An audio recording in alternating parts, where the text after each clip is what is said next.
All right, back with Adam and Haley, and we are getting close to the number we want to hit, $40,000 that RWNGC listeners have already donated. We're almost there to ESP, and this has been an awesome last 2 days, Haley. $38,366 is where we sit right now, and we've got 17 minutes left here. Now is not the time to say, I'm going to wait. You need to get those donations in. This ends at 7 o'clock. We are trying desperately to hit $40,000. 888-618-0566. 888-618-0566. One more time, 888-618-0566. And we love our ESP parents that come through, telling their story, how ESP has so positively affected their kids' lives, their lives. Nicole, who came over from Decula into Oconee County, just moved for ESP. Thanks for coming on here. You're our last one today, and we appreciate you taking the time. And talk about your son first and the challenges faced before you guys went to ESP, what he was diagnosed with, and that sort of thing. Absolutely. Thank you for having me on. I think this is a really incredibly important conversation. And before we began to partner with ESP, who has truly been the light of a very dark tunnel, Mason, my son, who is 14 and on the autism spectrum, it's just been a struggle to find resources. And I think that keeping in the mindset that I wasn't alone and I knew there were other families out there struggling that I would one day find was definitely kept me hopeful. But what Mason fell into was not being able to be serviced by the Georgia Department of Education within the public school system. And unfortunately, at a very young age, he lost a free and appropriate education. He's actually fallen into this gap twice. And what's important to realize is that he lost his access to a free and appropriate education by being placed into the GNETS program against me and his father's will, and this is actually can happen across Georgia. So what is the GNETS program too, for people who might not be familiar with it? Thank you for asking. So the GNETS program is the Georgia Network of Education and Therapeutic Services. This program is in every county, and it's how the Georgia Department of Education seems to serve children with disabilities when they don't have enough resources. And what the issue is with the Georgia Network of Education and Therapeutic Services is that there is an active lawsuit brought on by the Department of Justice, where they have investigated and found evidence that children with behavioral disabilities are being segregated unnecessarily apart from their peers into a completely separate program. And what happens is it's sold by the IEP team to the family that it's going to be this lucrative resource or a resource that is really broad and adept in the ways of autism. And then they also say that this IEP team is always going to be there. But what they don't tell you is that the GNETS program is actually separately funded from the Georgia Department of Education. So once you're segregated into the program, the Georgia Department of Education really has no more interest in partnering with you, answering the phone. You can call them into IEP meetings, but it's really just to, I guess, it isn't to gain access back into regular education. So all of this is happening, these challenges are happening for you and your family, and you stumble upon ESP. Tell us about that and how that's changed your lives. I would love to tell you about that. The first time I met ESP, it was at Athens Church of Christ, and I remember seeing their van, and it had their logo on it, which is this really beautiful logo of somebody, really just kind of standing up from a wheelchair.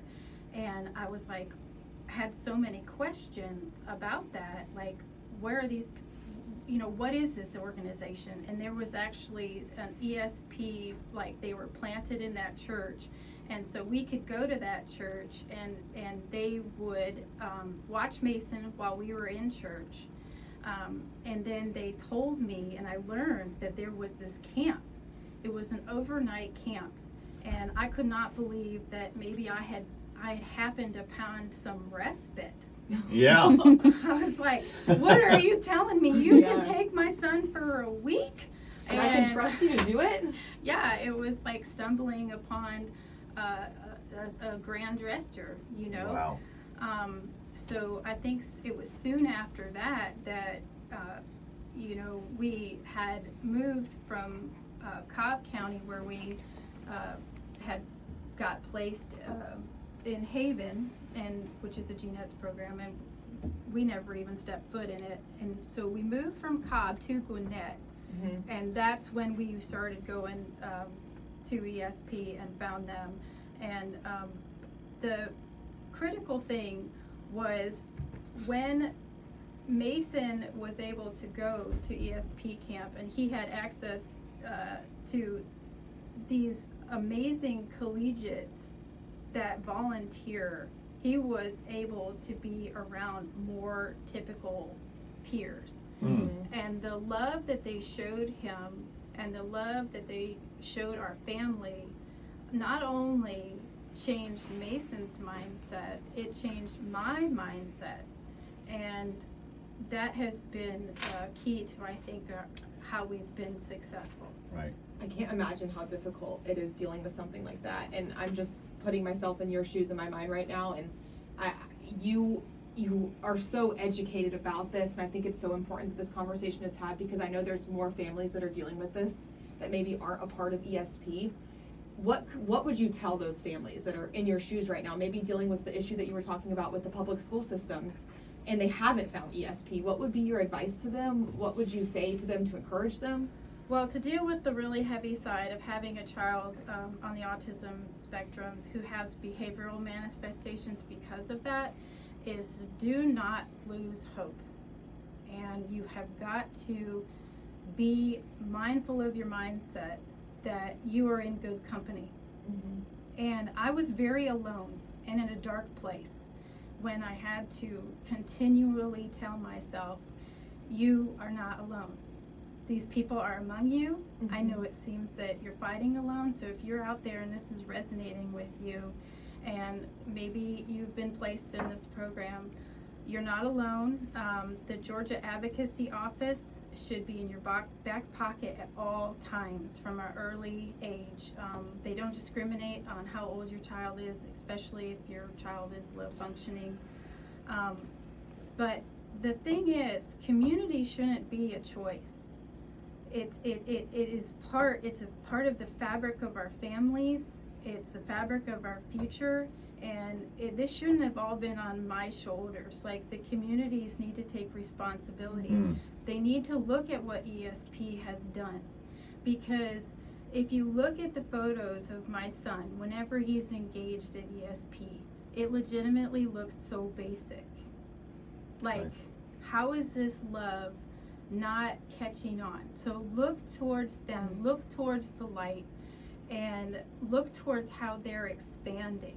And they're not an education system, Right. They are just a grassroots movement making real change.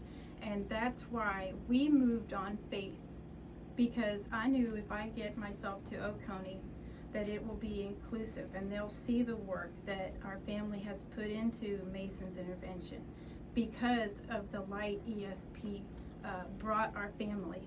And I didn't have that before. I was commuting from Decula to ESP to just get Mason like 2 hours of social time a week. And when I would drop him off, like, the hospitality starts at the drop off. Yeah. We've heard that from a lot of families, yeah. And at first I wasn't really awake to see it, but then you're like, what is going on? What is going on here? And Wow.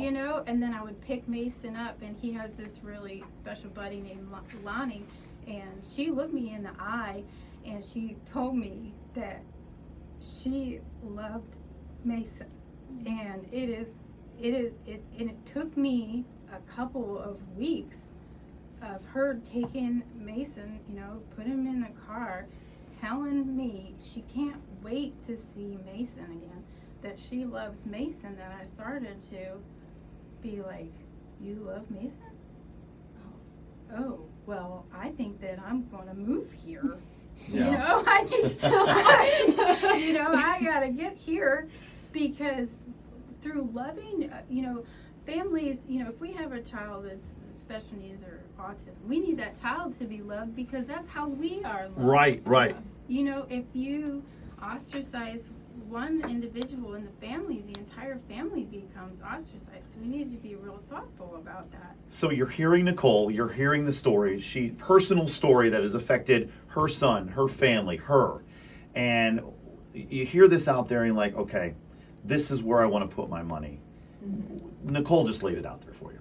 It's that love. Just love. That's what it is. That's what it takes. And simple. That love can come in $5, $10, $15, $20. This ESP is changing lives. It is changing lives, one individual at a time, one day at a time.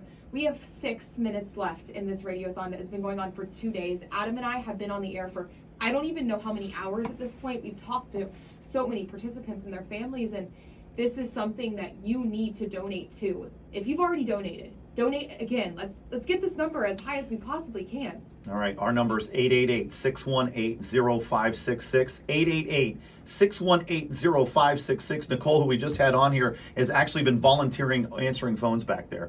It's 888-618-0566. We're going to come back and give you the final total with Nicole and everybody else back in the volunteer room here for the ESP Radiothon. One more time, 888-618-0566 on 106.1 WNGC.